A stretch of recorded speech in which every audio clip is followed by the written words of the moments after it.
ፍቅር ሲይዝ ወይ በንዴት ወይ በአዘኔታ ነው ይባላል። ለኔ ያለሽ ፍቅር ነው እንዲህ የሚያናድድሽ። እንደምትፈልጊው እንደሆነልሽ እያረምሽ ነው ብዬ ተወዋለሁ። አይከፋኝም። ለምሳሌ ሲጋራ ላንቺ ስልትቻለሁ። አሁን ደግሞ ምን ልተውልሽ? ልብስ ልተውልሽ? መብላት ልተውልሽ? መራመድ ላቆምልሽ? መተንፈስ ላቆምልሽ? ምን ልተውልሽ? ውልቅልቅልቅ ልበድ ራቁቴን ልሁን ላንቺ ስል ብቁ አፍቃሪ የምሆነው መቼ ነው ላንቺ?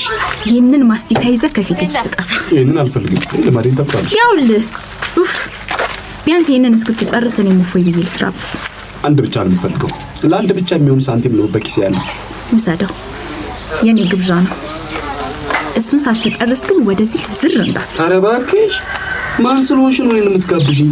ባይሆን ወደፊት ራስ ስጋብዝሽ አትክፈይ ብያለሁ። አክደረደርሽኝ በያዥ በባክዞ አይዚ እንዴ ብሌን ነገርኩ። ተቀበይ ብሌን ተቀበይ። ኧረ እንዴ ሳቢ ጎልብሽ አንቺ ማን ይሞላልሻል? እሺ በቃ በኋላ ታምጣልኝ። ላንቺ ማን አለሽ? ላንቺስ በኋላ ተመልሽ ልምጣ። ወይኔ ጉዴ ዛሬ እንዴ። እሺ ለምንድን ነው የምትቀመጠው? ሂድልኝ በእናትህ ጠቢቡ። እና ማስቲካውን ሄቶኝ ልብላልሽ? እቤት ሄደህ አትበላም እንዴ? እቤት የምበላው አጣው ማስቲካ የምበላው። እሺ ወክ አድርግ፣ ሀገር ከተማ እየጎበኘህ አጣጥመው። ወይ ደግሞ እዛ ጋር በቃ ራቅ ብለህ ቆመሃል ላምጣው። ቆመ መብላት ነው።